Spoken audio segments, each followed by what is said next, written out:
தினமொரு வசனம். கலாத்தியர் 5வது அதிகாரம் 22வது வசனம்.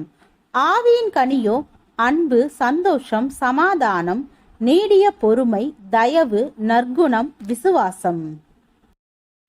என்னிடம் அன்பாக பேசி பழகின சிலர் உண்மையில் அன்பானவர்கள் அல்ல என்பதை பின்னர் கண்டறிந்தேன்.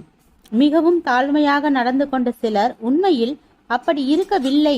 பொறுமையானவர்கள் என்றும் சாந்தமானவர்கள் என்றும் நான் நம்பும் விதமாக நடந்து கொண்ட சிலர் பின்னர் குமுறும் எரிமலைகளாகவும் கொந்தளிக்கும் கடல்களாகவும் இருந்தனர். மிகவும் ஒழுக்கமானவர்கள் என்ற தோற்றத்தை கொடுத்த சிலர் பின்னர் ஒழுங்குகள் விஷயத்தில் எந்த விழிப்புணர்வும் இல்லாமல் வாழ்ந்ததை கண்டேன். ஏனென்றால் அவர்கள் தங்களிடம் உண்மையில் நற்குணங்களையோ நற்பண்புகளையோ கொண்டிராமல் அவ்விதமாக இருப்பதை போல தங்களை காண்பிக்கவே விரும்பியுள்ளனர். ஒரு ஆன்மீக ஏற்றுக்கொள்ளுதலுக்காக அவர்கள் சில நல்ல சுபாவங்கள் தங்களிடம் இருப்பது போல காண்பித்துக் கொண்டார்கள். ஆனால் உள்ளான நிலைமை வித்தியாசமாயிருந்ததால் அதிக நாட்கள் அந்த உண்மை நிலைமையை மறைத்து வைக்க இயலவில்லை.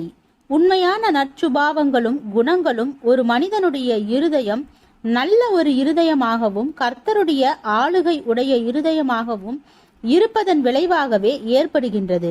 அந்த இருதயம் எந்த சோதனையான சூழ்நிலையிலும் தன்னுடைய நற்குணங்களை வெளிப்படுத்த இயன்றதாக இருக்கும்.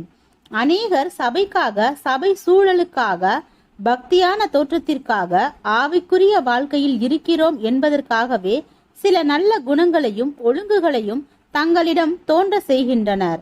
அவைகள் அதிக தூர பயணத்திற்கு உதவாது.